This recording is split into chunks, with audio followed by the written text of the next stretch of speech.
This will be the final video for POSC 4300. Next week I will be available by appointment rather than having a formal class time in order to give you more time to complete your various course requirements. So today we'll look ahead and we'll wrap up thinking about the question of revitalization, recovery, and decolonization.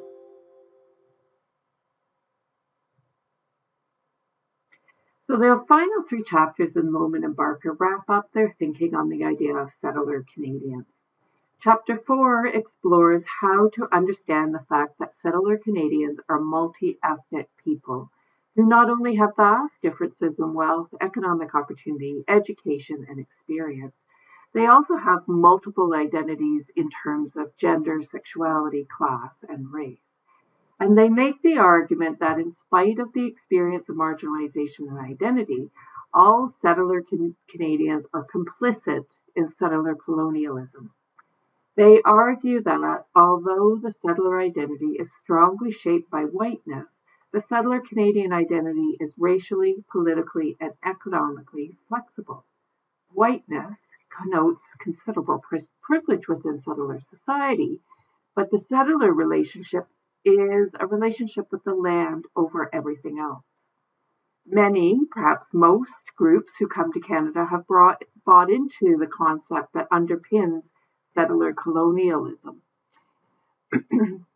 that they, along with the first settlers, the original settler Canadians, have the right to the land, as well as to the structures of settler colonialism like private property rights. So the authors explore the meaning of multiculturalism and the history of racism in Canada. They also point out that even radical activism against capitalism, such as the Occupy movement, has not truly recognized Indigenous connections to the land. They argue that although there may be overlaps between anti-capitalist protests and Indigenous peoples' struggles, settler colonialism and capitalism are not one and the same. Anti-capitalism is not the same as anti-colonialism. Now, given the problems with Canadian settler society, why then do people still come to settle here and become a member of Canadian settler society? Here, Lohman and Barker remind us of the trilectic from Chapter 2 that reminds us of the fact that in settler colonial perception, there are three kinds of people. There we go. There's my graphic. Got the animations wrong there. So I'll talk about the trilectic. So this trilectic from Chapter 2 reminds us of the fact that in settler colonial perception, there are three kinds of peoples. There are the settler selves, the exogenous others, and the indigenous others. Now, in this chapter, Chapter 4, they are making the argument that the end game of settler colonialism will be accomplished when all exogenous others are absorbed into or accounted for by the settler identity, and when the indigenous others are eliminated as a functional threat to settler belonging. Now, this does not mean the elimination of Indigenous bodies, so we're not going out to kill them. Rather, what they're talking about is the elimination of Indigenous identity and peoplehood. Now, most of the past and current policies related to Indigenous peoples and their rights have been an effort to do this, such as the residential school system. One of the things that I always find interesting is how language and terminology can be used for these purposes. So please take a note on page 81, their discussion of the terms Aboriginal and First Nations and why those terms can be used for this settler colonialism project. I want you to also consider what it means to talk about settler identity as an aspirational identity. Because here the authors are talking about the fact that Canada and Canadians generally have a good reputation for protecting rights and having a good quality of life. So, in fact, many people aspire to become Canadians. Now, this chapter concludes with a discussion of the idea that settler Canadians have a sort of, quote, comfortable ignorance when it comes to the history and ongoing nature of colonial violence and the genocidal nature of Canadian policies regarding Indigenous peoples. And they talk about the idea of the benefits that come with being a settler Canadian as being similar to the concept of privilege, and the fact that settler people refuse to even consider settler colonialism as a historical and ongoing project of dispossession. In the end, the authors say that settler colonialism structures all of our lives in Canada, not just the Indigenous ones. So if we want to move forward, we must confront the fear of looking beyond the limits of settler colonialism to imagine what life could look like without the settler colonial structure. Now, chapter 5 of Lohman and Barker begins to take a new tack. They move beyond looking at belonging in settler society to focus on the idea that along with the carrot of all the benefits of belonging in settler society and having a settler Canadian identity, there is also the stick that is, if you do not belong, you will be excluded or cut off from that society. So fear, Lohman and Barker tell us, is a powerful tool that is used here. It's often used to keep people in line or disciplined. Fear comes when we feel unsettled or when we feel discomfort in confronting how much our lives are structured by colonialism. It means that we need to face up to the fact that colonialism is a real and ongoing part of Canadian settler society. So settler fear comes from a fear of losing our protections within settler society when anti-colonialism and decolonization challenges the invisibility and the taken for granted nature of settler colonialism. So this fear, they say, comes from both internal and external forces. The external force is that fear of authority, and that one's privileges may be lost if you confront a powerful institution like the government or the RCMP. So this fear often prevents people from taking action against injustices. So you can think here of whether or not you would take part in barricades in support of Indigenous protests against the pipelines. They point out the fact that dissent is increasingly monitored and policed. So you can think here of all the video cameras that are available just around town and around the city, as well as the use of facial recognition that has been in the news lately.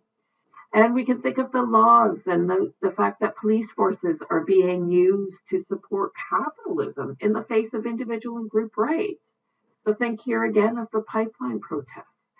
Now, internal fear is more existential, and it comes from the potential loss of belonging to the land or the loss of roots, so becoming rootless. For exogenous others, this might be a very real and visceral fear because they may have already left roots behind with their immigration to Canada.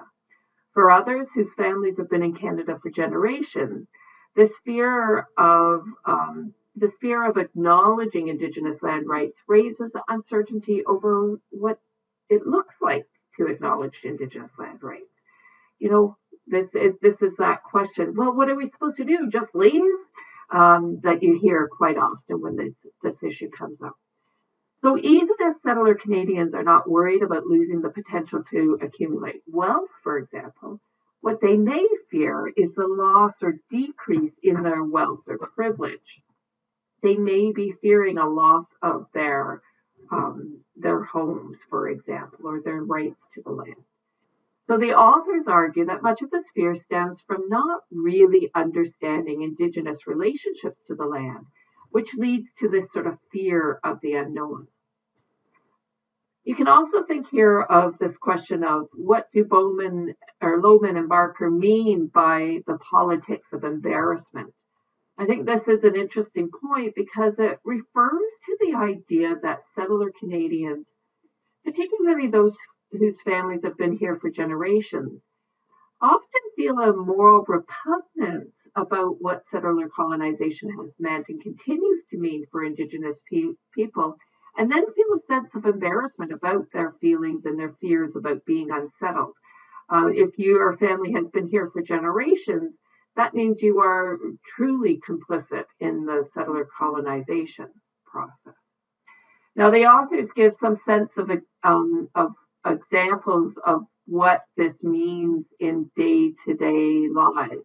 And you may or may not have experienced similar things in your own lives, but the stories that are told in this chapter illustrate that even when you may be informed and knowledgeable about the issues, reactions may happen when you least expect it. And there's always room to learn more. But it is important to be aware that these reactions often lead to how they phrase it as a restoration of a state of comfort, or the moves to comfort. So these moves to comfort that they discuss are similar, excuse me,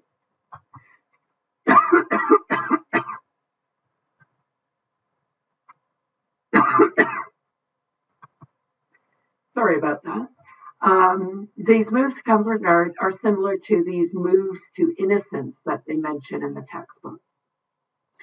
And this is a point that I think is particularly important to us in the academic world, because these are, quote, settler intellectualizations of our relationships to settler colonialism that free us from responsibility. When we intellectualize and look at things from an academic perspective, sometimes it can feel like we are not really responsible because of that sort of objective, analytical type of perspective.